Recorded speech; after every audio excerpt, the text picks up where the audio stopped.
20 nap van a választásokig, és most megkérdezzük a résztvevőket a félmillió fiatal kampány keretein belül, hogy mit gondolnak a magyar kormány politikájáról.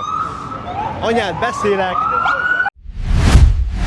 Van ez a mozgalom, és szerencsére nagyon sok fiatalt meg tud fogni, de hogy ezen felül van valamire még szükség szerinted? Hát én azt mondom, önmagában fontos, hogy foglalkozzon mindenki, ne csak magával, hanem a szűkebb és tágabb környezetével, és ennek része ez is. Ez a legtágabb környezetünk, hogyha a magyar nemzetet veszük alapnak. Hogy miért vagy tagja az FF-nek? Most szeretném, hogyha rendszerváltás lenne Magyarországon, és szeretném, hogyha a fiatalok elmennének szavazni, és megmutatnánk, hogy a mi véleményünk is fontos.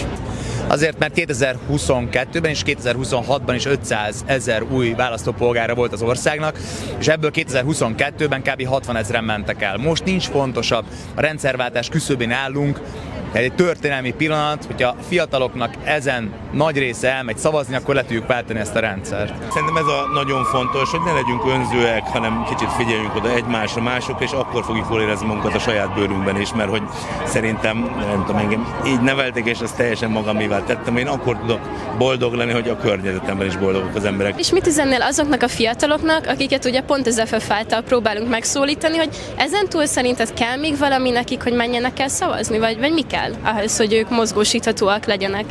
Beszéljetek egymással, beszéljetek a barátaitokkal, és próbáljátok rávenni a szüleiteket és a nagyszüleiteket is, hogy ne szavazzanak a Fideszre.